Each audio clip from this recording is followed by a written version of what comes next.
More snow and freezing rain are hitting the south-central U.S. and mid-Atlantic. Power outages linger for millions of Americans across the country. But it's improved a little in Texas. Former President Trump breaks his media silence on Wednesday. He comments on his future plans, as well as big tech censorship. And a statement from Facebook CEO that runs counter to his own platform. That's based on leaked footage. Tune in to Deep Dive as we explore these topics and more. Hello and welcome. This is Deep Dive and I'm Tiffany Meier. Power outages in Texas dropped to below 1 million Thursday morning. That's down from about 3 million the day before, but over 600,000 still without electricity. That's not all. The winter storm also froze or burst water pipes. Millions are left without drinking water. The governor, Greg Abbott, urging residents to shut off water in their homes.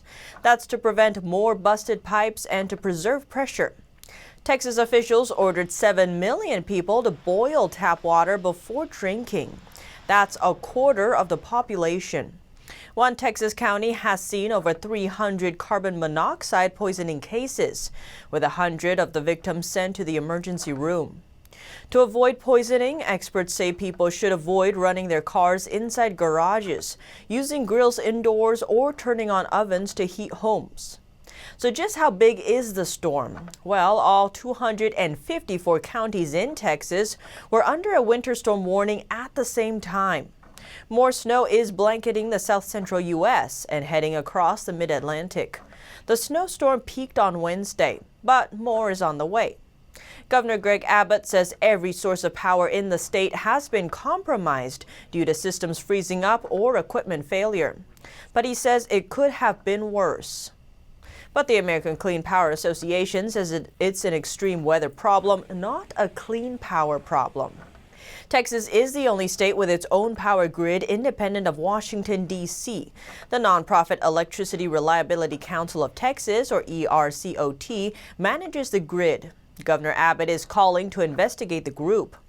ERCOT said it hoped customers would have partial service by later Wednesday or Thursday. Texas Attorney General Ken Paxton is launching an investigation into the group. He called out the organization on Twitter late Wednesday, saying ERCOT and other energy companies have fallen on their faces. It's not the ICE's fault. They have left 3+ million homes without power for days, including my own. He added the company's response is to raise the prices even more. There are many questions as to how this could have happened in Texas.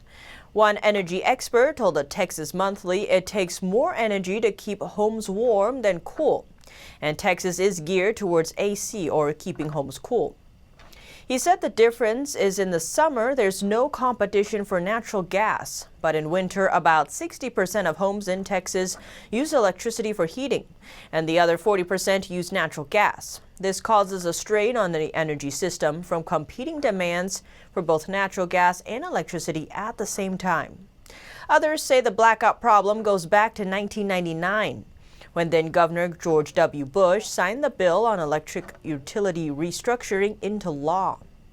That mandated the development of renewable electric power generation. Under the law, there was a 2,000 MW renewable energy quota for Texas. And a wind farm in Texas came under scrutiny in December, as the owner is a Chinese businessman believed to have strong ties to the Chinese Communist regime.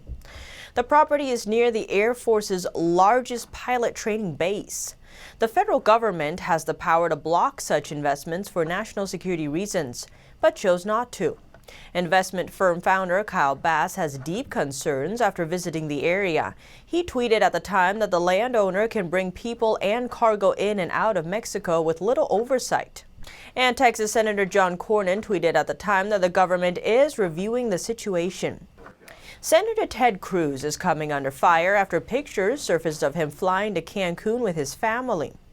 The Texas Democratic Party calling on him to resign.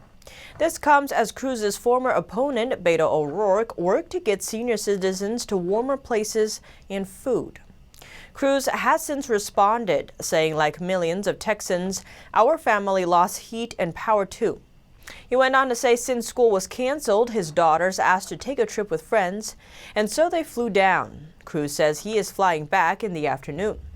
He added he was in constant communication with state and local leaders, saying, "We want our power back, our water on, and our homes warm. My team and I will continue using all our resources to keep Texans informed and safe." The weather and freezing temperatures have led to at least 26 deaths across the country, including 3 people who died from carbon monoxide poisons while trying to keep warm in their cars. In their cars for 10 plus hours because it's freezing outside.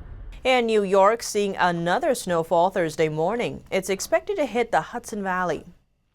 Now, on the political front, former President Trump says he is considering joining a new social media platform, adding he might create his own. This comes after he was suspended by Twitter, Facebook, YouTube, and other big tech websites last month. Trump tells Newsmax he is weighing his options after Twitter moved against him. He said, "We're negotiating with a number of people, and there's also the other option of building your own site, because we have more people than anybody. I mean, you can literally build your own site." Speaking of big tech, Facebook's CEO made a statement that's not in line with his own platform.